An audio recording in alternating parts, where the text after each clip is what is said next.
Thank you, Chair Mata. I call to order the January 30th meeting of the University Governance and Operations Committee. Suzanne, do we have a quorum? Yes, Regent Goodyear, we have a quorum. A reminder, only members can provide a second, and notice that live stream of this public meeting can be found on youtube.com at the ABOR Live link. Today we will start by reviewing a TRIF Regents Research Grant proposal for approval. Following that, the committee will review on first reading the proposed new board admission policy 2-105 and the repeal of the existing board admissions policies 2-120 and 2-121. The committee will then invite Northern Arizona University to present their new academic programs. Afterwards, the committee will review and discuss the fiscal year 2024 annual financial reviews prepared from the university's audited June 30, 2024 annual comprehensive financial reports. Last, we will invite the University of Arizona to discuss the sale of property located at the Yuma Agricultural Center, Mesa Research Facility in Yuma, Arizona. Before moving to our discussion items, we should approve the consent agenda. Items on the consent agenda include items 6, 7, and 9. We have received a request to remove item 8 from the consent agenda, so those are the three that we'll be looking at. Does anyone have a conflict to declare on items 6, 7, or 9? Seeing none, I move that the committee forward to the board for approval items 6, 7, and 9 listed on the consent agenda. Is there a second? Second. All in favor? Aye. Aye. All opposed? Any abstentions? The motion passes. Thank you.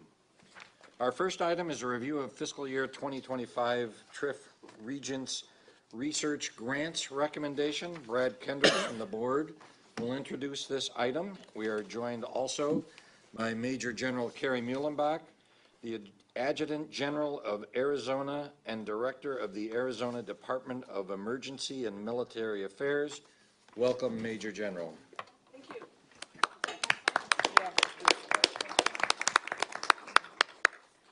Thank you, Chair. Our next agenda item focuses on a research collaboration between Arizona State University and the Arizona Department of Emergency and Military Affairs. This proposal aims to develop an AI-enabled platform for emergency management and preparedness. The initiative will leverage advanced analytics and predictive modeling to improve disaster response, optimize resource allocation, and enhance decision-making. To provide insight into this effort and the role of DEMA, we are pleased to welcome Major General Kerry Muhlenbach. As Adjutant General of Arizona, she oversees the Arizona National Guard and the Arizona Department of Emergency Management and Military Affairs. Please welcome me in joining Major General Muhlenbach. Well, thank you. You stole my thunder. I don't have to introduce myself now. Chairman Goodyear, regents, presidents of the universities, as well as all the guests that are here, I appreciate you giving us some time to speak to you today about some of the AI efforts that you have at the public universities. As you heard, my name is Kerry Muhlenbach. I serve as the Director of the Department of Emergency and Military Affairs. Affectionately, we call that DEMA because the Department of Emergency and Military Affairs is much too long to say every time. So I'm the Director of DEMA. I also have a double-hatted role where I serve as the state's Adjutant General. That's a fancy way of saying that I'm a federally recognized officer in the United States Air Force, and my job assignment is to serve as the commander of Arizona's National Guard, both the Army and the Air. Our DEMA mission is fairly straightforward. I think it's twofold. We provide emergency management and military capabilities to both the state and to the nation. I have about 8,000 members in our department. The vast bulk of those are in uniform, so about 7,600 are in uniform. That means I have about 400 who are civilians. Of the 400 that are civilians, I think it's important to emphasize that I have 50, and that's if I round up. I have 50 in my emergency management division. My state emergency manager is Gabe Levine. I'm sure you've seen him at various press conferences or in various capacities. So when it comes to emergency management, I have 50 people. They do the preparedness and mitigation work. They do the operational response. They do the grants managements of upwards of billions of dollars. They also do all the post-disaster recovery. So that's 50 people that do all of that for the state of Arizona. And it's really that division, the emergency management division, that I represent today. I think sometimes I show up in uniform and everybody thinks all I'm going to talk about is the military. Not so, not today. And I think the best part about emergency management is, to be frank, the military sometimes gets the press, and the press likes the uniform. But it's really our 50 folks in emergency management that are the ones behind the scenes that do all the coordinating, the resourcing, and the planning. When you see the National Guard respond to a state disaster, they don't get there on their own. They get there because a state, in particular Arizona, has a very strong emergency management divisions that marshals them, that plans for them, that resources them, and that puts them in touch with the local first responders. So very proud to represent them. As you know, the Emergency Management Division is tasked with some pretty high-profile responsibilities. It's emergency management and preparation. It's the identification and subsequent allocations of resources into communities that need it. And I think the biggest piece here is they've got the responsibility for information sharing. So how do they package all this information and get it out to the people who are doing the responding or are suffering through the disasters in a timely manner? I got to talk to Jason yesterday, and he started with a typical question that I always get, and that is always, so tell me, General, what kinds of disasters cause the greatest concern for Arizona? And I got a little cheeky with him, I think, and I said, well, come on, all of them, right? It's all of them. Yes, I think when you look at Arizona, you think what? Wildfires. What else? Water. Flooding, yeah, northern Arizona and some of the weather-related emergencies. So yes, yes, yes. But I think what I worry about are those disasters that we haven't predicted or we haven't responded to, and the ones that are capable of absolutely overwhelming all our critical infrastructure, and possibly several components of the critical infrastructure, whether it's transportation, energy, communication, water, all at once. And so we plan not necessarily for the individual emergencies or the disasters. We plan in a consequence management all hazards stance, where neutral to the disaster, we're trying to look at what the consequences are and how do we restore capabilities across the state. So I think that's our concern. Regardless of the genesis, we're looking at the outcomes and the effects. And I believe that as society becomes more interdependent, the disasters and the emergencies become more complex, so that necessitates that our response become more complex to address those. So I think if you look at emergency management, the key for us in terms of a successful response is really fourfold. First, I think we have to process and analyze just this immense amount of data.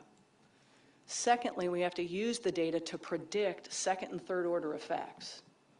Third, we then have to develop these courses of action that will go in and address these effects. So we do a war game, so to speak, where we pick, what about this solution? How's that going to work? What about this solution? How's that going to work? And then in the end, I think what we're trying to do is best decide how we get resources to the right place at the right time. And I think ultimately we're trying to mitigate the effects of disasters, and we're trying to decrease impact on the state of Arizona as well as our citizens. And I think if I look at my emergency management team, this is a very complex skill set. And I think it's really one that we're always trying to improve. And improvement doesn't come alone. So we recognize that that's not something we can do just internal to DEMA. I think the National Guard and emergency management, we're not strangers to partnerships in the community. We're not strangers to building relationships. And I think that's how we best get after improvement, at least in our emergency management sphere. We are embedded in the community. We live here, we work here, we serve here. And it is the partnerships that will make us better writ large. And so I think in that spirit, I'm really proud of our recent work with Arizona universities to try to get over that first task that I talked about. And if you'll recall, the first thing that I said we do is really data gathering and an analytical assessment of that data. And we've really tried to work on that. We've partnered with universities to do that. But I think where our gap is how we get after tasks 2 and 3. So the predicting of outcomes and then the generation of courses of action and selecting the right course of action. I think those things demand a lot of brain power. And I'm not saying our emergency management folks don't have brain power, but I think to be able to do those things at a speed of a machine is going to just knock our capabilities out of the ballpark. And so I think it's the AI technology that can come in and help us with those things. I know there are current AI platforms that exist out there. I'm told that they're not as robust. And then I was also told that they're black box systems, which black box for an aviation person doesn't mean the same as black box for AI. So what I'm told is when you're looking at a black box, the current systems, basically they allow us to see what's going in and they allow us to see what's coming out, but they don't allow us to see how the sausage is made inside, which really is troubling if you're trying to account for things like bias or accountability or fairness. But I think the recent advances by researchers at Arizona universities, I think those can help us get after that. The universities are the ones, and I was impressed with all the numbers Dr. Crow was sharing with me. You're the ones at ASU, at U of A, at NAU, at our public universities that have the subject matter experts, not only in artificial intelligence, but in whatever is AI next. And so I think if we can partner our academia with the practitioners on the ground, I think that's the perfect blend. I don't think either one of us can do it alone. And so I'm very excited about the possibility of improvements using AI. As you know, with the grant before you and before us, I think it's a great chance for us to partner, in particular, with Arizona State University, go Sun Devils, to produce a really robust software platform that will do the predictive capabilities that we need and also will do this generation of courses of actions and will give us the war game answers in a timely manner, so much quicker, where we can share information sooner, we can get resources or request more resources to the right people, the right time, the right place. As you know, government doesn't necessarily operate at the speed of business or the speed of research. But I am proud to say, and if you watch the governor's State of the State, that Governor Hobbs, one of her key priorities is public safety. You'll know she just turned out the executive budget back in mid-January, and in it, she has several key budgetary requests specific to public safety. She's proposed funding of a Ready, Set, Go campaign. She's proposed, I think, $30 million for wildfire suppression. She's proposed personnel and salary, in addition of that, to our department to get after emergency grant preparedness. And as well, she's allocating dollars towards mitigation projects where we can draw down more monies for the state. So I think, neutral to party politics, I think what Governor Hobbs is doing is completely in the right direction. But I think the reality has always been the government isn't going to innovate and do this by ourselves. We need partners, and I can't think of a better partner than the public universities here in Arizona. And I think that's why this opportunity for AI emergency management preparedness is absolutely exciting. The Regents Grants presents that great opportunity to blend the brainiacs at the university with the functional practitioners who are down on the ground. And I hope each side can partner together to make it better. And frankly, AI and emergency management, I don't think the demand or the need for that in Arizona is unique. I think that is probably something that exists across the state. But I have to tell you, I'm betting if we get a software platform together that can do this, that's what will make Arizona unique. That will put Arizona on the map. And I think that's going to make us even prouder, and we will be a front runner in terms of how we do emergency management and consequence management. So I very much appreciate the opportunity to come before you and to take up far more time than I thought I would. Whenever I put myself in front of folks, I always open myself up and put a target on my chest. So if you have any questions for me, I'm happy to field them. Thank you, General. Are there questions? Chair Goodyear, Except thank you. from Regent Brewster. I don't take any question. No, that's fine. That is fine, General, I No, appreciate no, that. sir, please. What I appreciate is obviously the focus in Arizona and what you described. And again, first of all, thank you for your service, both to the state and to the country. But I guess with disasters around us, most recently in California, of some of the type that we've talked about here as a problem in Arizona and obviously trying to diminish that, how much work goes into, call it, postmortems with those states that have seen disasters? And again, that tie between the federal and the state. And recently, I guess I've been listening and reading and interpreting that the federal government is obviously there, but more interested in states picking up and being proactive and being reactive to those emergencies versus just depending on the federal government. So my question is, what's your take about where we are and what maybe going forward can we learn from some of these other states that have had unfortunate disasters? So we're streaming on this. There's other people that are listening to me. I think the reality is that we do the bulk of the work on the ground, right at the base level, at the local, at the county, obviously then at the state. I think what we're taking from the federal government is the dollars. It's the resourcing. It's really it's not necessarily the manpower or the subject matter expertise. They're floating us the money to do the jobs. Now, there's always a reach back if the state of Arizona were overwhelmed, but we've done a lot of work with the Emergency Management Assistance Compact that allows us to go out and ask other states for resource. So it's a state to state, no federal government, it's a state to state compact. We've also just put in different provisions for the Arizona Mutual Assistance Compact, which allows now counties to go county to county. Some of the tribes are signatories to that. We have mutual assistance agreements across the border into Nevada, into New Mexico. So I think what you will see is this is already happening on the ground. I think the push is that they're trying to say, look, we're not going to give you the money. Well, that's fine. We'll have to find a way to get after the money in the state. But the money that they match us, with a couple, $3 million that we're getting from FEMA just to staff our folks, I don't think that's a huge lift in Arizona.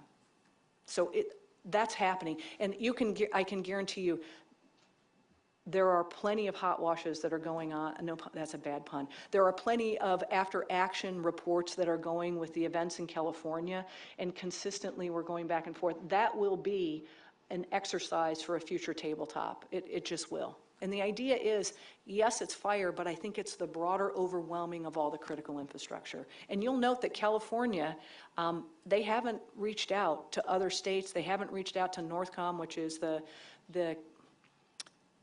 active duty command center for disasters or things that happen within the continental United States. They haven't needed those resources. So they're actually well postured right now from within, and I think they will exercise the state to states before they go right to the federal.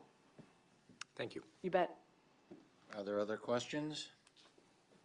No, I just want to thank you. Good to see you again. Nice to see you again. I want to thank you for this briefing that helped us to understand the big picture, and also partnering with ASU, which, in collaboration with what we do together is going to, like you said, it's a partnership that you leverage to make to where you want to go. And thank you so much for that. Thank you for your service, too. I appreciate it. And honestly, I like all the universities. So I have family members that have attended all the universities. I was just the token one that was a Sun Devil for a while, so, yeah. Thank you. I appreciate it. Thank you. Thank you. Thank you, General. This is an action item. I move that the committee forward to the board for approval the fiscal year 2025 TRIF Regents Research Grants recommendation as described in the executive summary. Is there a second? Second? All in favor? Aye. Any opposed? Any abstentions? The motion is forwarded to the full board for consideration. Item 2 will be a review of the proposed new admissions policy 2-105 and the repeal of policies 2-120 and 121. I invite Andrew Comrie and Jane Kuhn, who are already seated up there, to provide an overview of the proposed policy changes. Andrew? Yeah, thank you, Regent Goodyear. Good afternoon, Regents. I'll dive right in with a quick summary of the proposed new policy. So let me get the clicker going. Here we go. As you well know, the current admission policies have evolved over many years, and there are a number of attributes to these that we thought were up for change. One was there was a lot of legacy information from past iterations of policy changes that is just simply no longer applicable, and so we needed to clean that up. Second, there were several details, especially a few in the fine print, so to speak, that required clarification, and we're going to be doing some of that. And then there have been changes, of course, at the universities, and we need to accommodate that in policy also. The board office, which is largely Jane and myself, we worked with the provost and the EM leads, and these EM leads are the enrollment management leads, not the emergency management leads that the general was talking about. Although maybe enrollment management is sometimes emergency management too, I don't know. Anyway, we worked together on these over the last year to produce the revised policy.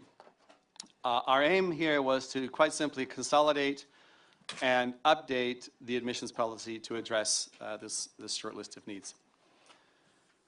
Current policy is actually made up of two documents in the policy manual. The first is ABOR Policy 120.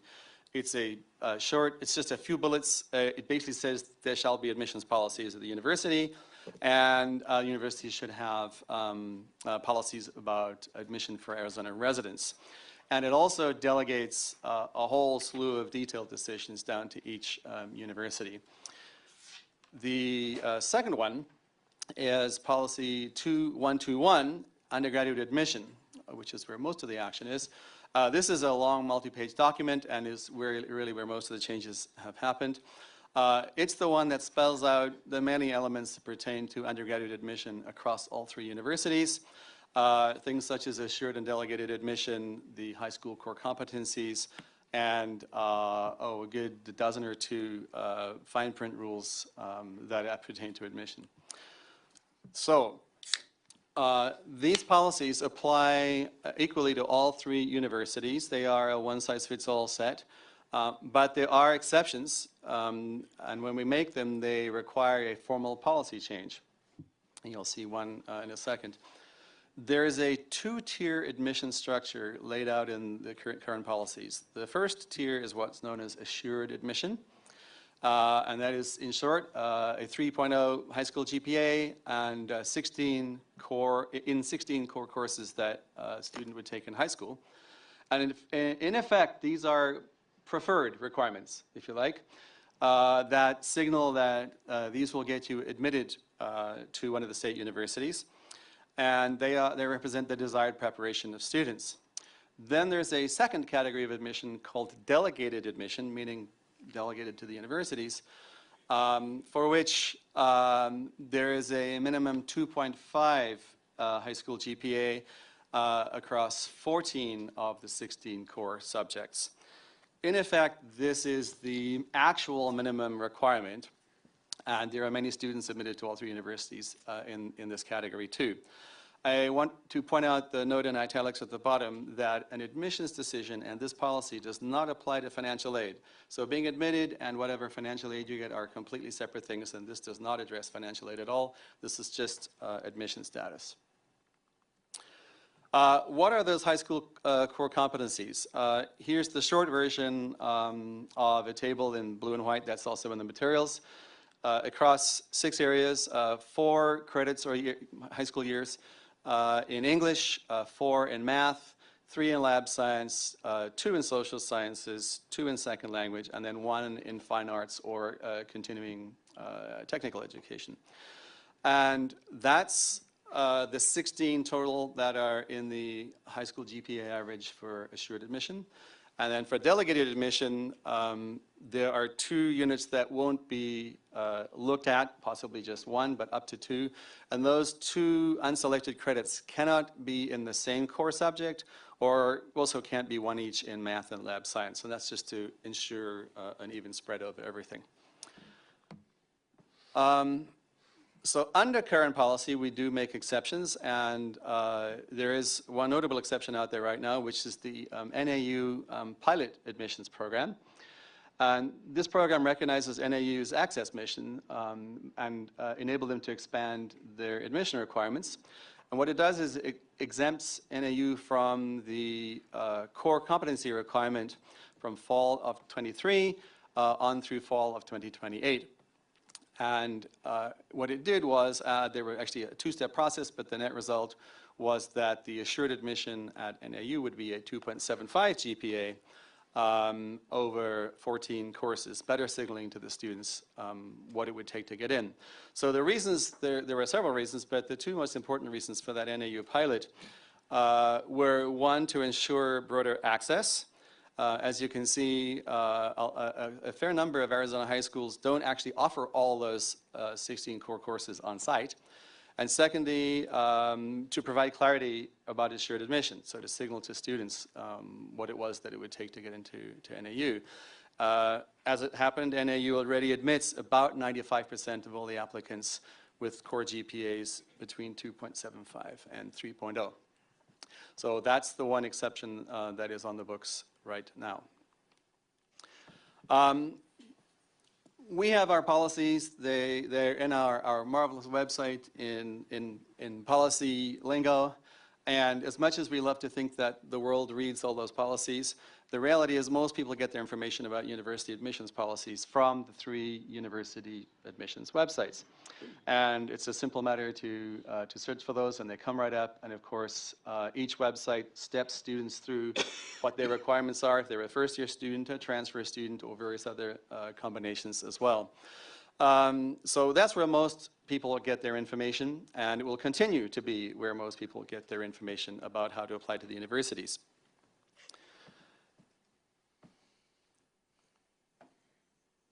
Clicker didn't, there we go. So now let me switch to what is in the proposed policy and how it changed. So the first thing, bold, underlined, I should have put it in all caps as well, is that the actual admission requirements are remaining essentially unchanged.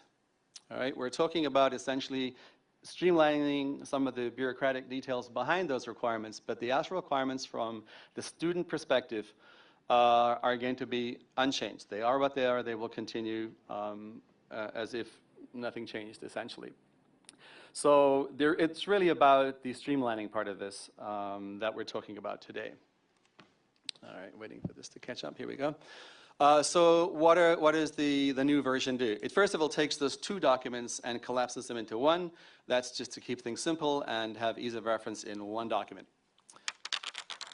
It reframes the delegated admission criteria, the lower one, the minimum one, into what is essentially, what it essentially already is, which is the system overall minimum. So that establishes the minimum that's already there, and we call it a minimum now rather than delegated, just to make that distinction. The next thing we did was perhaps the most sort of visible change is instead of having the policy have a one-size-fits-all with exceptions, the new policy says that each university itself will establish what its guaranteed admission will be, or any other particular increase in admission standards. And what will happen is that we need a guaranteed admission criterion for Arizona residents by statute. And then universities may want to, as they do right now, may want to use that, in fact, for out-of-state students as well. And then there are other requirements that currently the universities sometimes require, and they may require those in the future too, such as residency placement tests and that sort of thing. A benefit of doing it this way is that now we'll be able to accommodate the NAU pilot because their pilot 2.75 and 14 core would now just be their particular university's assured admissions. And so Again, it's not expected to change anytime soon, but it would just switch sort of where the decision-making was encoded. It also then really means that we can move away from the one-size-fits-all to having each university have admissions requirements that represent its own mission. A couple other things that it has too. It updates the high school core competencies table. There was a lot of legacy information in there from changes to the SAT and the ACT that happened 4, 5, 6 years ago that are no longer applicable. So those got cleaned out of there. And then the other thing was that we've heard from the K-12 system that the current version of that table said or had a requirement, and it continues to, for a 4th year of high school math, that it should just be advanced math. And they were like, and do things like data science and statistics and so forth count. And we've always said, yes, absolutely those count. They just had to be something that use algebra too. And they said, could you please put some examples in, because that really signals to us that there is a range of possibilities that you could have for your 4th year of math in high school. So it doesn't change our rule, it just puts some examples in that were already acceptable, but we've put a few in parentheses there, things like statistics and data science and so forth. The fine print details in the previous policies were scattered in a number of sections, and what we've done is consolidate those into one area so you can find all the details in one place. And there are numerous other minor clarifications. We've put some definitions in for things that previously weren't defined, and also changed the title of one section, which is the high school course equivalencies, which is separate to the competencies, so we've made sure those are distinct in policy. There have been no changes in that particular section of any substance, though. Okay, next steps. This is the last slide. If your committee today approves this draft policy, then it will go for a formal first reading at the full board meeting in 2 weeks. If approved at that meeting, then it gets its second reading, because it's a policy change, at the April board meeting cycle. And we anticipate at the April board meeting, 2 months from now, that the universities will bring their 3 admissions requirements, essentially what you find in their web pages, on a template that will go through, I presume, UGO committee and then onto the full board, so that should the board pass it on second reading, that the university admissions requirements would be there at the same time. They would just simply switch. And in doing so, the new policy would go into place, and it would, at the same time, repeal the old 2 that it's replacing. And I'll stop there. Thank you. Are there questions for either Andrew or Jane? Regent Stein? Yes, thank you. Do we know what the experience has been with NAU's pilot project? For instance, have more people been admitted, and are those students succeeding? I think the short answer is yes, but we can also ask Yeah, that, right? I would like to maybe call up Annika Olson and Kent, and Chris is welcome to come and join us as well, so that the institutions, if you have institutional specific questions, they can. And I don't know, John, or do you want to introduce Chris? Come on up, you guys. Kent, Annika. Here they come. And Annika can answer that question for you, Regent Stein. And while they're coming up, Chris Wong Davis, she is the new enrollment management vice president at the University of Arizona. Her official start date is in March, I believe, but she had an opportunity to join us, and perhaps you all have already met her. So welcome, Chris. Great. Thank you, Regent Stein, for the question. I'm happy to report our retention of students admitted from that 275 to 299. We just hit an 11-year high from that first class that was admitted fall 23. Under Karen's leadership, Provost Puglisi's leadership, we have the College Success Program, which we've had for a number of years, but intensified in this last year with some additional wraparound services, which clearly seem to be working. So yes and yes to your question. What kind of additional services were you providing to those?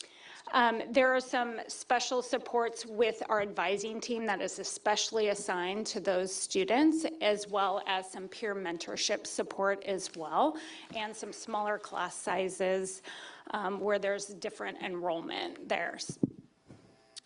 Could you say a little bit, Annika, also about the shift when the board approved our move to assured admissions at 2.75, the shift that we made with respect to how we routed the students instead of going to a community college straight to us? Those that we previously did not admit, we admit directly into one of our 9 community college partners through our universal admissions program. So any first-year student that applies to NAU is no longer receiving a denial letter, but gets a clear path via one of our 9 community colleges or direct to NAU. Just one more question. Would you be able to share the data from this program in advance of the next board meeting? I certainly can. Thank you. One important point to make also is that when you look at, we've been now admitting students under this standard for 2 years, Fall 24 was the second class, yes. second class. And our overall graduation rate and I should say retention rate, which was one of the main concerns that we had and why we decided to call this a pilot, is actually not only increased for these students, but for the overall entering class at NAU. So we hit our highest retention rate this year in our history. So these students are not only doing well, but they are contributing to the overall educational experience at NAU fairly well. In fact, we are considering coming to this board with that data and also asking to bring the GPA under this new policy would be able to do that to 2.5. We think that we have built strong student support services and that we can help these students thrive. And so we're looking forward to present that information. And part of that policy, along with the pilot, was to be completely transparent with students about what the requirements are. All 3 of us have admitted students at 2.5, at 2.6, at 2.61, at 3.9. So we just want to be crystal clear with students and their families how we do business. Regent Pacheco. Thank you very much. Chairperson Goodyear. I just want to commend NAU and its leadership team because I think it's incredible the way you've identified the problem, didn't necessarily just stand around admiring it, really started putting things in place that we can see tangible results from. I too look forward to seeing the data, Regent Stein, and this is really great stuff, so thank you. Regent Penley. Thank you, Chair Goodyear. Andrew and Jane, I've always been sensitive to the pressure we've sometimes received to reduce the math requirements for getting into our colleges and universities. And I've always felt it necessary to resist that in the face of the increasing technological sophistication of our society and the demands of those STEM degrees that we hope those students will go on in increasing numbers to take. So in the section where you identify specific fourth-year courses in math, I appreciate, as you've stated, that those courses are already acceptable courses, but it would make me a lot happier if that section also included a course like calculus or pre-calculus called out in addition to the other ones. And I think that would communicate a message as well. Now, whether that needs to be an amendment or is a simple change, Mr. Chairman, I don't know. I will defer to board staff who are more knowledgeable on procedure than I am. Yeah, where it says advanced mathematics now, it's simply just add another EG. Exactly. And I think I'll ask Jenny, I guess, we just run it in the second reading? Well, we can update it. Do it now? For the next board meeting, which will be first reading. So based on this feedback, we will update the policy. We will bring it to the board for first reading at the February meeting. Regent Pacheco. Chairperson Goodyear. Regent Penley, perhaps you and I could actually team up with the team, with the ABOR team, and talk a little bit about how we envision AI maybe facilitating or changing some of these things, so we have language that allows us flexibility as we move forward and are given new tools. Oh, I think that's a wonderful idea. I know you just want to hang out with me. It's a wonderful idea. Yeah. And it's completely consistent with the growing sophistication and the demand on our skills. So if there's something that the high schools are considering offering or already offering, there's absolutely no reason not to include that as another EG. I know we're adding a few more words to this, but you've removed a lot of words, so we could afford to add 2 more words or 3. Happy to do it. Other questions? All right. Thank you, Andrew. Thank you, Jane. Regent Archuleta. Oh, Regent Archuleta, I'm sorry, I wasn't looking at the screen. That's okay. If it's appropriate, now I would like to ask a question about the admission standards. And I think it's specific, Helios partnered perhaps with NAU to do a study on the pilot project. And so if there's a report from Helios that's ready or in progress, if we could get that as well, that would be great. And maybe you could comment a little bit about the status of that. Happy to, Regent Archuleta. Good to see you on the screen. We just transferred significant amount of historical data to Helios, so reports still pending. We'll keep board staff updated on timelines, still TBD, but working closely with the Helios team. Do you have anything preliminary by the time we have the second read? I think that would be super helpful for us. I can check with Paul and team at Helios and be happy to update. Okay, super. Thank you. Other questions? Yes. Thank Regent you. Fisher. Are you planning on like publicizing these changes, like advertising them to students, or is this just sort of a like behind the scenes technicality? Yeah, no, we have, when we initially launched the pilot, we were out there in a big and bold way with high school guidance counselors, families, as well as students, and with the fingers and legs and everything crossed that this new policy passes and we bring our policy to this board at the April meeting, we will run that all through again, certainly. I would just like to add real quickly that these policies are a year in advance because, as you know, recruitment for the fall of 26 class will be starting very soon. So this would mostly be in effect for the fall of 26 class. They're getting close. Well, it is the beginning of February almost, but they're getting close to closing the fall to 25. A lot of the work is now waiting for the students to signal their decisions to attend one of the 3 schools. So the timing of this gives not only the institutions, but also our ABOR communication staff the time that they need to roll any type of communications out in the right way. Thank you. Regent Archuleta?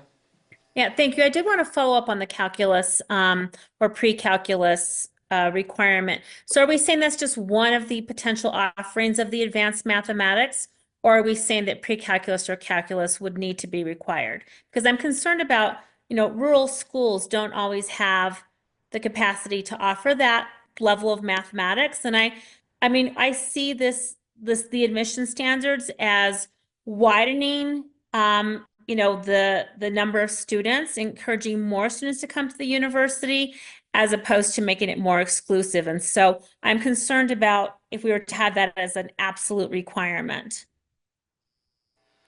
So Chair Goodyear, Regent Archuleta, excellent question. And actually, the point you're making is exactly the reason that we have those examples in there now.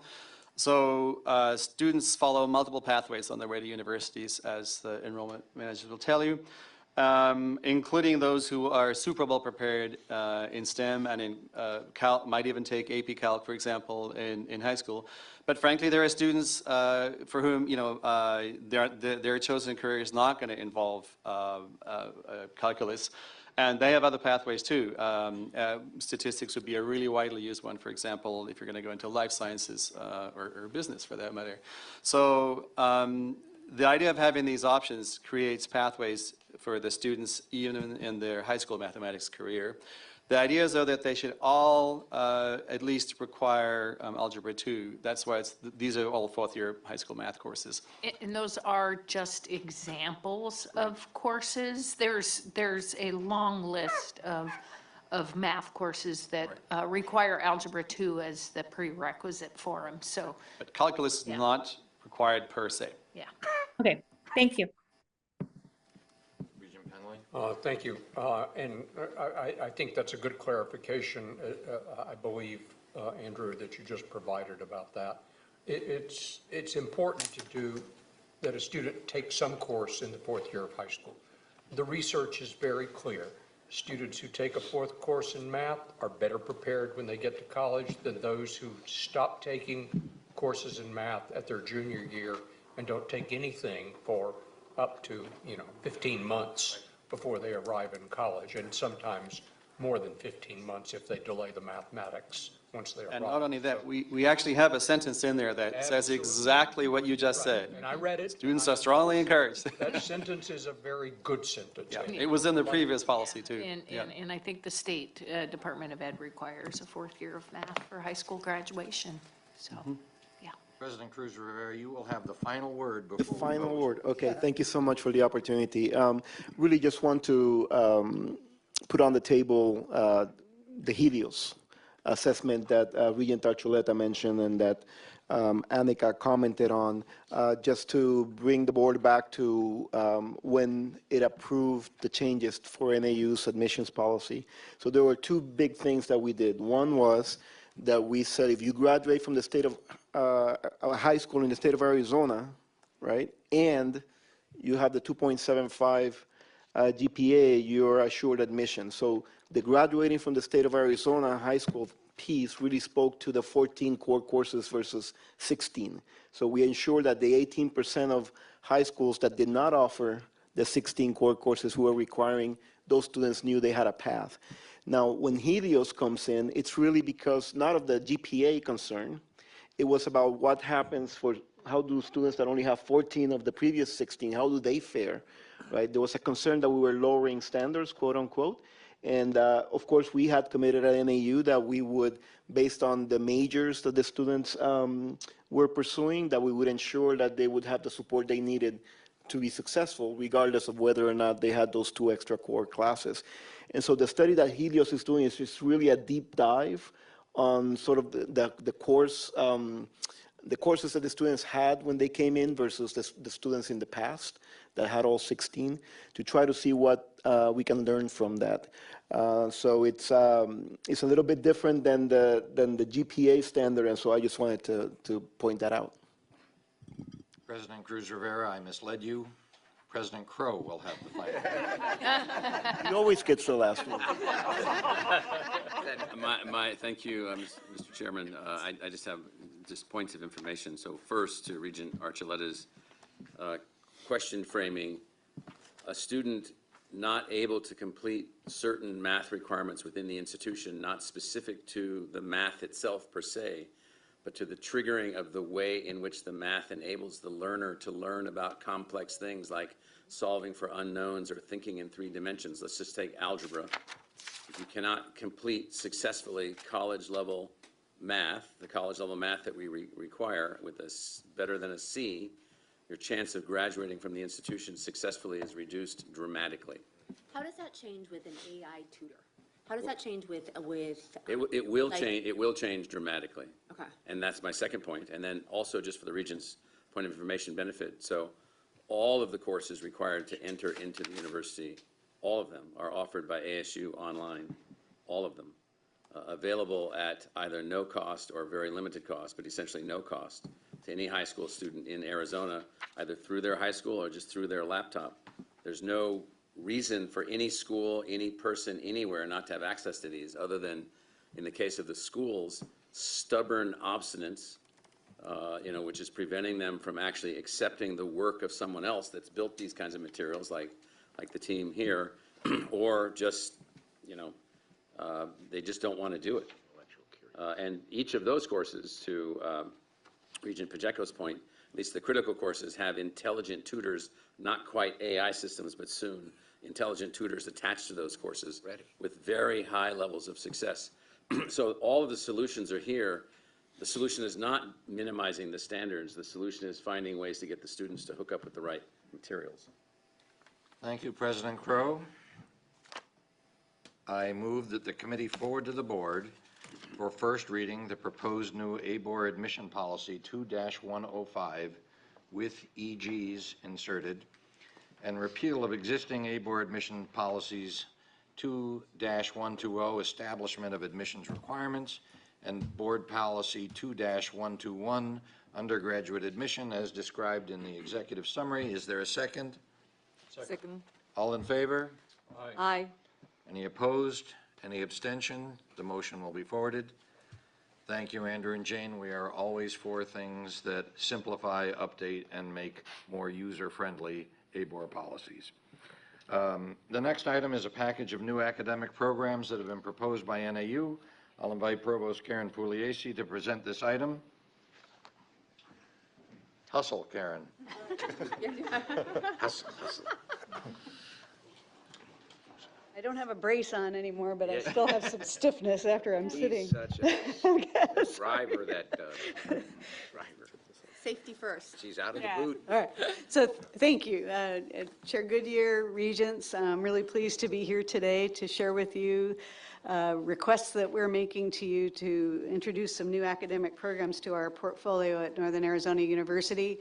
One thing I'll say at the outset is that we have been engaged over the last couple of years in a very systematic review of our program portfolio with a very strategic eye to developing a dynamic and responsive portfolio that serves the needs of Arizona residents and that's well aligned with the changes in our economy and what's demanded in the way of labor in emerging and continuing areas of economic activity in the state. So the degrees that we have 4 here today, which for NAU is kind of a large number. We usually don't come forward with so many at the same time. So I mentioned that the context just to say that these are degrees that we're proposing to you that reflect a systemic reflection on what we're doing in relation to the needs of the state. I'm going to start with the 2 that focus on essentially data and technology areas, and that's our Masters of Science in Computational and Applied Data Science, which is in addition to our portfolio of master's degree programs at the Flagstaff campus that are responding to the growing need for graduates with advanced technology, computer, and data science capabilities. As noted in our materials, the Bureau of Labor Statistics projects a 36% increase in the demand for data scientists over the next decade. This degree program, we call it the MS CADS, will prepare graduates to design and apply computational methods and data science in a wide range of industry sectors. It's situated in our School of Informatics, Computing, and Cyber Systems. And the program, therefore, is supported by expertise in faculty across a number of fields that are at the foundation of data science, including computer engineering and statistics. Graduates will be prepared to apply data science competencies to big data of all sorts in such areas as bioinformatics, health informatics, and business. We expect to attract students who are graduating with bachelor's degrees from NAU, as well as new students to NAU who would see value in this new degree program. With your approval, we plan to launch this program in the fall of 2025. The second degree in this general area is our BS in Information Technology. This is proposed as an addition to our NAU online program portfolio. We have streamlined, as you know, the NAU online program portfolio and are now making strategic additions to add programs that we think are workforce-oriented and responsive for the demand for talent in Arizona. This degree, in a way, replaces the BS in Information Technology that we previously offered through our personalized learning platform that, as you know, we have been in the process of discontinuing. The program's academic home is now in the Steve Sangay College of Engineering, and the curriculum was designed by our expert faculty in that college and will prepare graduates for IT careers, very flexible IT career paths focused on databases, networking, system administration, and web technology and programming.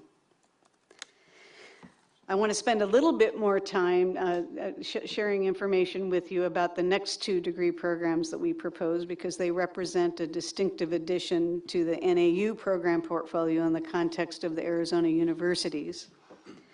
The 2 Bachelor's of Professional Studies degrees are the first of instances of a reduced credit bachelor's degree consisting of 90 total credits. NAU developed what we call the Bachelor of Professional Studies, or BPS in short, as a type of degree as part of our ongoing efforts to create opportunities for non-traditional, place-bound students to have access to higher education. NAU, as you know, has been engaged in a strategic redesign of our statewide operations and NAU Online as a part of our efforts to pursue a distinctive mission and set of goals centered on raising educational attainment with accessible, affordable, and high-quality degrees that drive upward mobility for Arizonans who may not otherwise pursue post-secondary education. Our work in this space includes building academic pathways with community colleges, and forging partnerships with business and public sector organizations to address workforce needs, including upskilling and advancement for current employees. Through these partnerships, we have learned that prospective students and employers value workforce-oriented degrees that would benefit would benefit substantially from an accelerated option to such a degree. And some of our community college partners are eager to have us offer this kind of option for their graduates for transfer. We also know, and I know that you've seen some of this work yourselves from market research, that there's a high interest in focused degree programs that are strongly aligned with workforce needs and employment opportunities in the state. Among non-traditional students who are older, place, and time constrained and have prior learning through work and life experiences, a pathway that allows flexibility through multiple modalities and a shorter path to degree that supports career advancement or change is highly attractive. And traditional-aged high school students who would not otherwise pursue a degree with a university because of concerns about costs and the opportunity costs linked to time investment would also be attracted to a more rapid path to a degree that offers strong preparation for employment and advancement. The BPS degree type allows us to develop degree programs requiring 90 credits at minimum. It's intended to be a platform for specialized, professionally focused degrees responsive to workforce needs. Alignment with workforce needs ensures that degrees will have high value for graduates who seek to pursue opportunities in specific industry sectors. Our BPS sustains the requirement that students complete our full general studies program and does not alter the credits required for the major specialization. Essentially, what this degree does is it reduces the number of what we might call free electives that a student might complete on the way to the bachelor degree. The BPS degrees will be offered through NAU statewide and online. They are not intended for the Flagstaff campus, which serves as a traditional age student population who are seeking a more traditional residential comprehensive learning experience. The BPS will be a brand differentiator for NAU's statewide and online programming, serving populations of potential students who either did not pursue college out of high school or started with a college and university and stopped out. We will offer the BPS through NAU in its entirety or through partnership academic pathways with community colleges in a 60-30 configuration, much like our 90-30 degrees that we also offer through NAU statewide and online. We're going to be leveraging our statewide and online operations to offer the programs in a hybrid format, allowing students to combine online and in-person learning close to where they live and work. In short, the BPS degrees are workforce-focused, flexible, accelerated, high-value degrees that lower costs and other barriers to attainment. The BPS degrees are an innovation that will enhance NAU's network for delivery and its program portfolio to serve new populations of students. We will offer these degrees at a lower cost, which affords students access to a more affordable bachelor's degree option. Today, we present two requests for Bachelor of Professional Studies degrees, one in Engineering Technology and another in Hospitality Business Administration. Both were created in response to needs in those industry sectors and were informed by our engagement with business leaders. The BPS in Engineering Technology will be offered with emphases targeting labor force needs, either generalist, metrology, or semiconductor fabrication. The degree will be initially offered at our North Valley facility and at Pima Community College.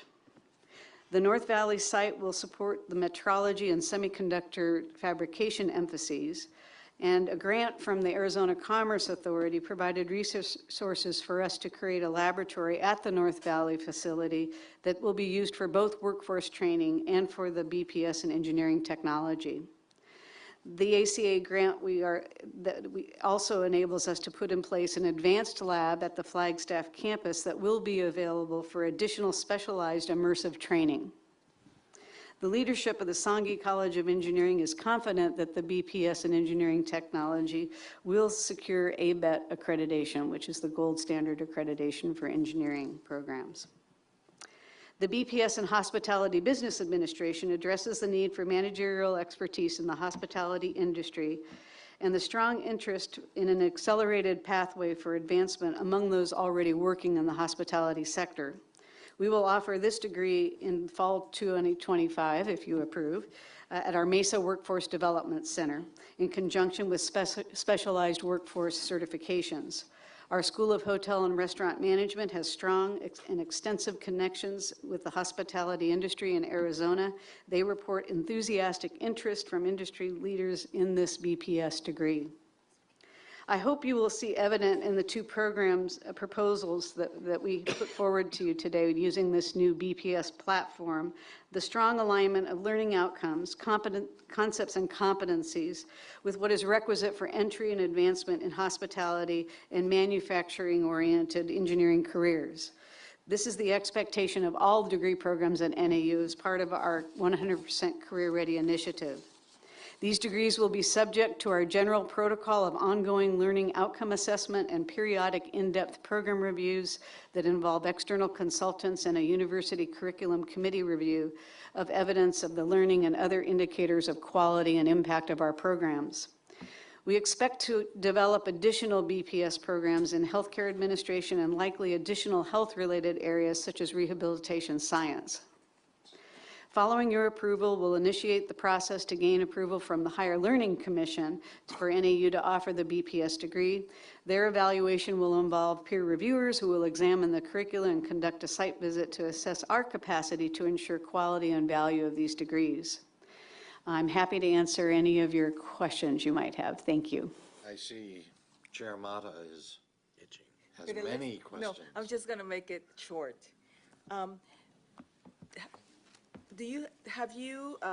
Is there any competition outside or other universities that have been doing this? And second, how can we make sure that what we would like to see a report in a year, how this evolved, because this is completely new and very interesting to, how we proceed. There are other institutions across the country that have been introducing these, and so there is a consortium that we're actually a part of, so we have the opportunity to interact with colleagues that are introducing these kinds of degrees. And as far as within Arizona, I believe there is one instance, Yavapai College has proposed a degree of this sort with our same accrediting body, the Higher Learning Commission, and I don't think they have yet gained approval for that, but I think they're also looking at about the same time frame, fall. Lori's acknowledging that. And theirs is in business administration, as I recall.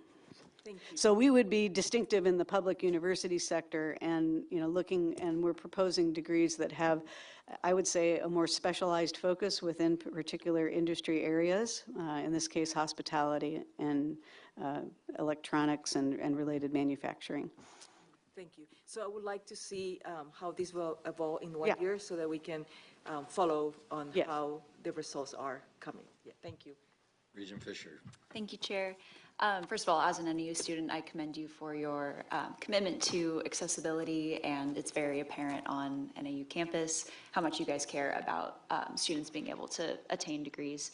I was just wondering, where are those extra 30 credits cut from, and who made that decision on like where to, like, because usually it's 120 credits, so if it's going down to 90, what are the 30 that are missing? The curricula were designed by faculty. That's where the decision was made. And where it comes from, as I mentioned earlier, are what you might consider to be free electives. In other words, the graduates would need to complete the same general studies degree requirements that you do. And then the major involves the same number of units at minimum that any other degree that we offer does.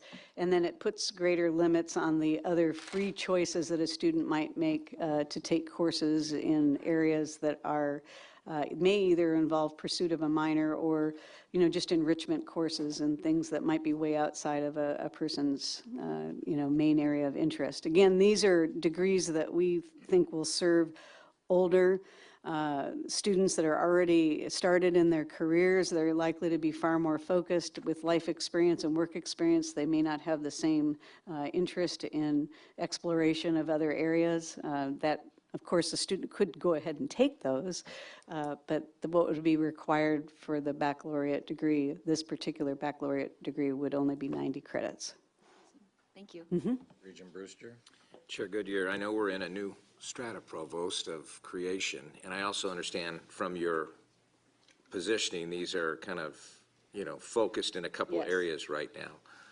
I think longer term about, even with those thoughts about graduate degrees, little concerned about a 90 credit being accepted to a graduate level program versus 120. So I don't know if there's been any thought by the university on how that might go besides being accepted at Northern Arizona University.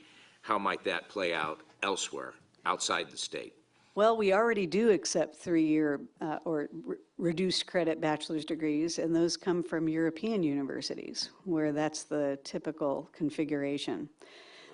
So there are some unknowns there. I don't know when we transcript a degree, it'll give a title and it will indicate how many credits. So the students that apply for graduate programs may indeed, once we see how these play out across the country, find that some institutions may not accept them. We will, and we indeed are thinking about creating, we have a protocol that we call it integrated degrees, where we integrate an undergraduate degree.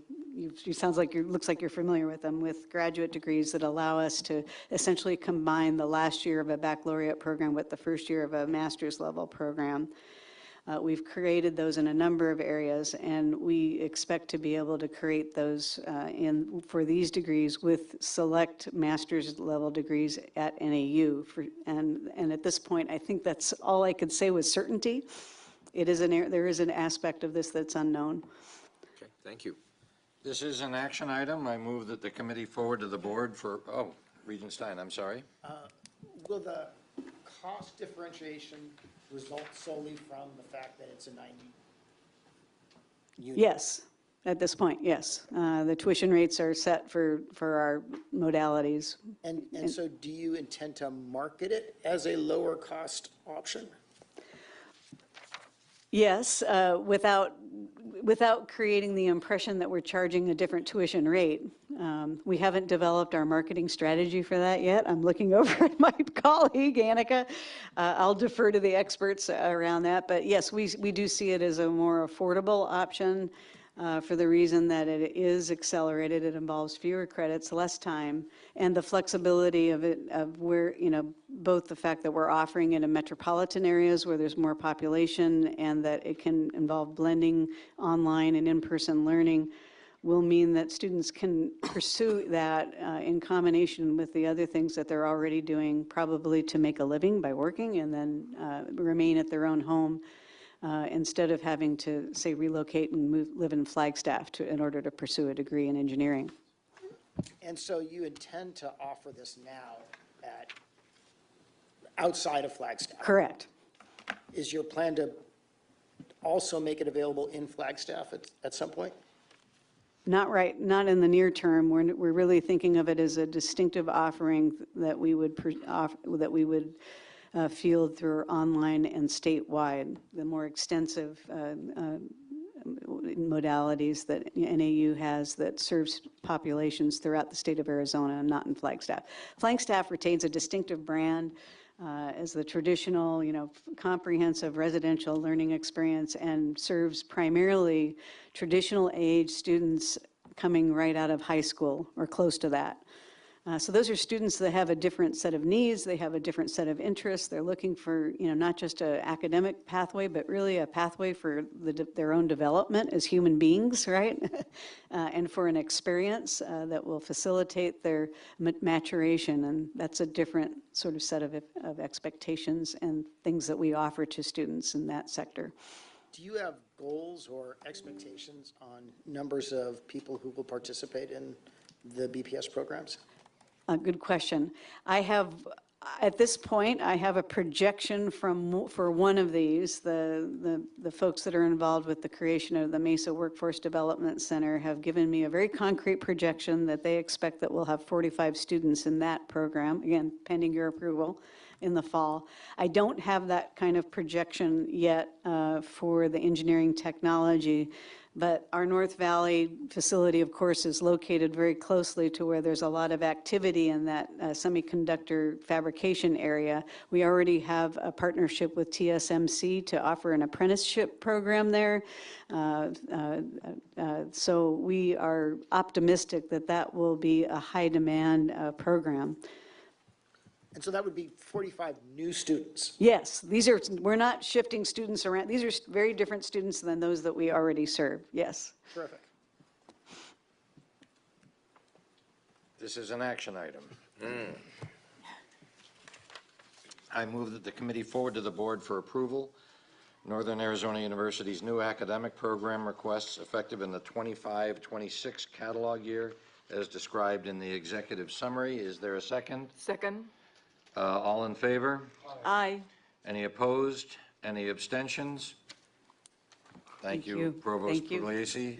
As these credit offerings advance, we'll be eager for updates and to hear about the metrics and all the things that you learn as you do these. Absolutely. Thank you for your support. Thank you. Next is a review and discussion of fiscal year 2024 year-end annual financial reviews prepared from the university's audited June 30, 2024 annual comprehensive financial reports. I'll invite Brad Kendricks from the board office to provide an overview. The university CFOs, Bjorn Flugstad, John Arnold, and Morgan Olson, are available for further commentary and discussion. Brad? Thank you, Chair. So as you just mentioned, we're going to talk today about the annual financial updates. So a little bit different from our normal financial updates. These are not about what the universities are doing right now in managing their financial affairs. This is more of a past look on how they did last year and speaks from what I would describe as kind of an outside perspective, what an outside evaluator might look at a very high level in evaluating the financial resiliency of the universities. So given the amount of time we have, I'm going to try to take this somewhat briskly. However, I'll note that you have all of these materials in expanded form in your board materials, so you have that to look back on. And also with your permission, Chair, I would like to invite the CFOs to come forward so they can join us in professional solidarity. So I'll go ahead and start moving through. So like we talked about, we look at a number of kind of broad factors, and these are outlined in board policy as reporting requirements, but we look at some broad factors that outside entities would look at when evaluating university strength. So some key things we look at: relationships to the state, balance sheet position, operating performance, debt position, market position, like where are they on each of these kind of key elements. So the questions we're getting at, in more kind of applied terms, is how has revenue changed over time? What does student enrollment that drives revenue look like over time? Are revenues keeping pace with expenses? Is there enough liquidity to withstand unexpected financial situations? Are there enough resources to cover debt? And what does the student enrollment pipeline look like? So we're going to run through a number of metrics, again, expanded in your report, that cover each of those things. Maybe. All right, so the first piece, like we talked about, relationship with the state. So if we look at state appropriations, this is state general fund as a percentage of total revenue. You'll see two things here. The first is that NAU is on the higher side, meaning Northern Arizona is more reliant on the state of Arizona's financial decision-making than our other two universities are. The other side of it is, while there are some peaks in that process, it's generally a downward trend. So we've talked about this at length in other forums. This continues to be a point of kind of financial weakness, is underinvestment of state resources in our institutions. When we look at tuition and fees, we have the same question. How much do we rely on student enrollment? And then what is the trend in that direction? In this case, ASU is more heavily represented than the other two universities in terms of the amount that it relies on tuition as a primary revenue source. That said, if we look at it over time, we're seeing those percentages also continuing to be kind of flat and declining over recent years. It's working. Come on, there we go. So this is a chart we show in a lot of forums, but it's a point that continues to be made, that the university business model has fundamentally shifted over the course of the last generation, and that there was a time when the state support and tuition support were somewhat balanced and similar to each other, and at one point state being ahead, and now the state is a relatively minor contributor compared to the important role of student enrollment. So then we look to the metric of university net position. So what this gets at for us is the. You jumped ahead. I'm sorry, did I? Ooh, it's catching up with my frenetic clicking. Slow down. Okay, so this is university net position. Effectively, this is looking from, oh my goodness. Sensitive, are we? There we go.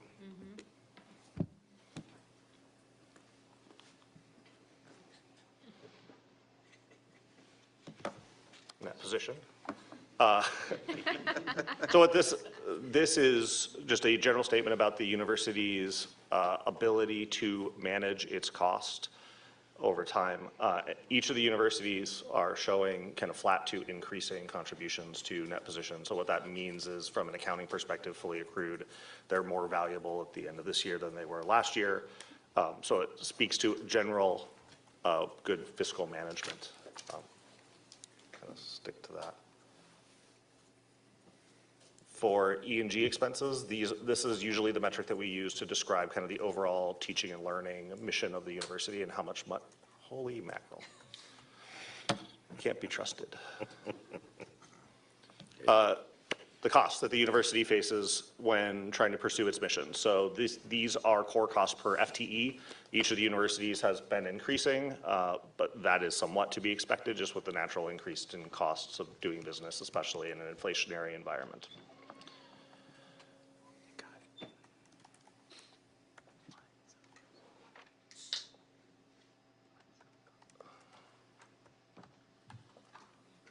I apologize, this is not great. Okay, so we're moving now into more financial metrics. So the first metric that we're evaluating is operating margin ratio. So what we're doing, I think it's motion censored. It's picking up your hand waving there. Right? Go back and I'll give it back to you. Yeah. Just really lagging.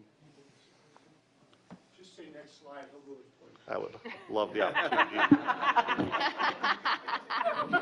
We'll give it to a professional. Old school. Next.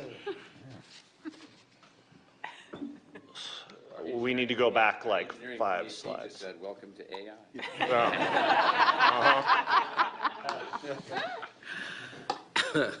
So I think we're on spendable cash and investments, so back several slides. Okay, so the gray, the top mark of the gray kind of ridge line there is the national median. So that's what other public universities in the country have. And this is a metric of the university's financial ability to meet its current financial obligations. So obviously higher is better in this case. In this situation, ASU is kind of right there at the norm, while NAU and U of A are lagging a bit below their peers. Regent Pacheco. What's the average student count? So that's the average spend. What's the average student count for that spend? That's an excellent question that I don't have ready access to. Because if we were probably to extrapolate it out and compare apples to apples, I'm assuming that ASU would be way beyond, given that it has so many students. The ratio. Yeah, these are as a percentage. Okay. So it's sort of adjusted for size. If we could go to the So these are adjusted for size? Yes. Okay, never mind. Yes. But you're right, the different institutional sizes will have different kind of financial profiles. So the percentages will vary, but generally speaking, this is a good blend. Next slide, please. So this is operating margin ratio. So this is another financial metric that's essentially saying how much money do we have in surplus or deficit at the end of each year, divided by total revenue. So how much are we contributing to our bottom line? See, it is not me. Let's be clear. Okay, so what we have here again is ASU is, and sometimes NAU is exceeding the national kind of average there. U of A is lagging behind that. But this, you can see, correlates directly to the ongoing conversations about cash, which we will revisit again a bit later. A bit later being the next slide, please. Days cash on hand. So in this case, the gray kind of pipeline down the middle is the ABOR policy. So that is the whole range of kind of Moody's other institutions. The bottom being the 25th percentile minimum that ABOR requires, the top line being the 75th percentile. As you can see, ASU and NAU are managing cash right down the middle of that area. And as we have talked about before, NAU fell out of that range and is in the process of turning that direction around and rebuilding. U of A. Who did I say? Sorry, NAU. Record show. Yeah, may the record. My deepest apologies, Bjorn. Bjorn turned red. There we go. You're welcome, John. We tried. It was all the strategy. Next slide, please. Debt service coverage ratio. So this again is a metric of the university's ability to cover its outstanding debt. You might as well just not look at the slides and focus on my verbal stylings. In this particular case, U of A is at the lower end of that, but all three universities kind of dipped around that national norm, but ASU and NAU are a bit towards that median in this last year. The next couple of slides are talking about market position as it relates to enrollment. So primary market selectivity, this is a metric of the number of students versus, the number of students who enroll versus the number of applicants in the institution. You can see we are above the norm in all three of our institutions, but that, while through some lenses is something about exclusivity, through our lenses, that means we're pursuing the mission that our institutions have laid out to be access-oriented institutions. So not all of these are raw kind of financial figures as much as they are statements of how we stack compared to our peers, and some of those are for good reason. If we shift to the next slide, we talk about primary market matriculation. That is the same idea, but it's focused on the number of students who applied to the university versus those who actually attend. So again, our institutions are both above and below that median, kind of trending in the same way. ASU is having more people who apply actually choose them as their first choice. The other institutions are a little lower on that scale. If we move to the next slide, this is university FTE enrollment. Now, we've talked about the importance of tuition and enrollment on the university's business models. What we have here, the bottom line is that all three universities have grown in enrollment last year. So this is all plus in terms of enrollment and relevance. One thing I'll note is that you see that yellow line across the bottom about online enrollment. Online continues to be an important driver as it relates to overall enrollment levels within the system. If we move to the next slide, we look at the university's credit ratings. One thing I'll note is that all three universities have maintained consistent credit ratings over the last 5 years. So despite some of the ripples at U of A this last year, there was a negative outlook applied by Standard & Poor's, but the core credit ratings remained pretty consistent for everyone. And then our last two slides look at university investments. And what I'll point out in the far left column is that for this last fiscal year, all three universities on both of these slides that it's jumping back and forth between showed very strong returns in their investment portfolios. So a strong financial market has helped the university bottom lines kind of across the board. And with that tumultuous journey, I am done running through this, and I would ask the chair if there are any questions for the CFOs. I think that was really well managed. Well done. Regent Penley. Thanks. Just a compliment, Brad. Those graphs are really superb and really provide useful information. Thank you. Good PowerPoint. Ashley, versus 3. Other comments, input, questions?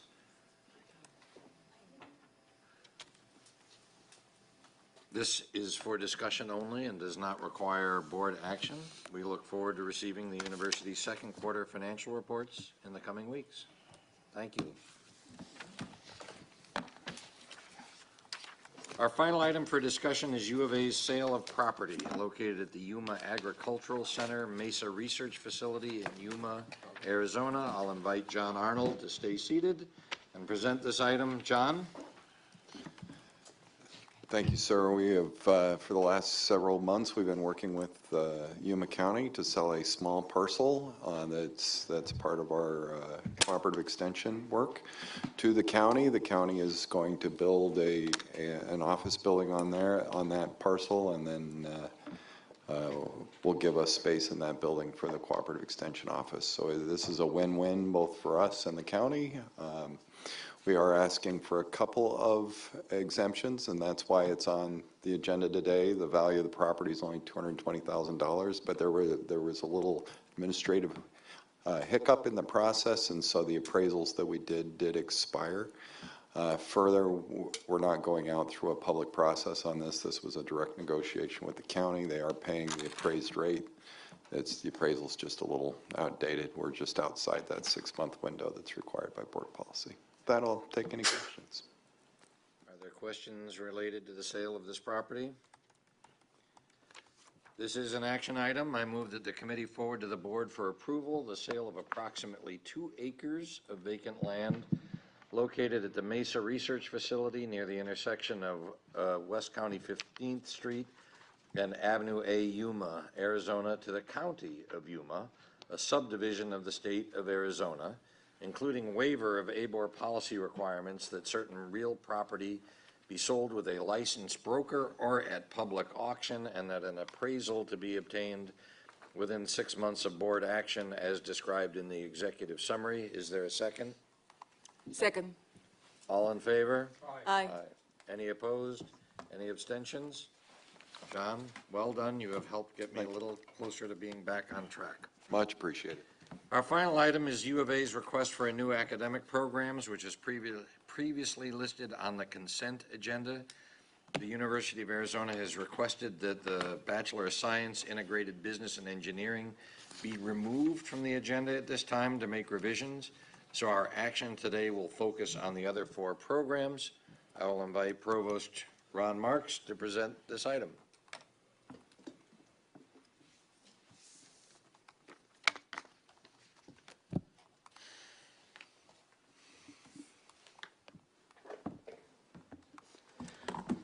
If you'll give me a second to find that note, I would appreciate it.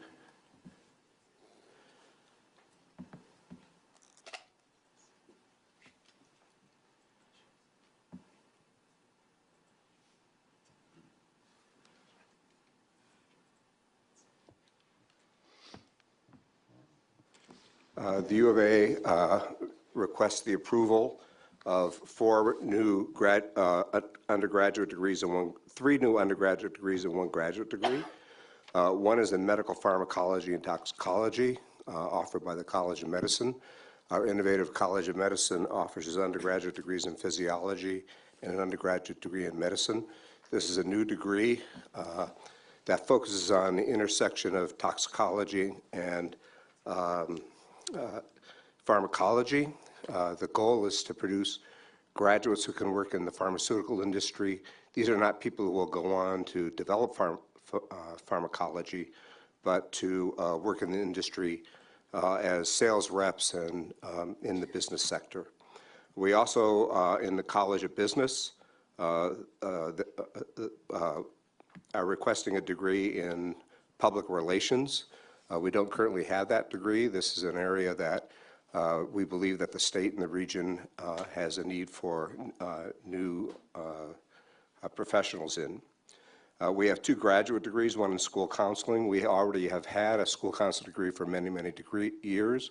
That program was offered in a department jointly with other counseling professions.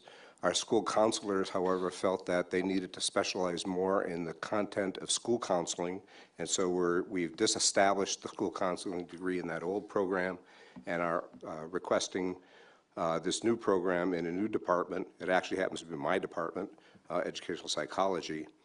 And we also are requesting an MS in AI for business, also through the Eller College of Business.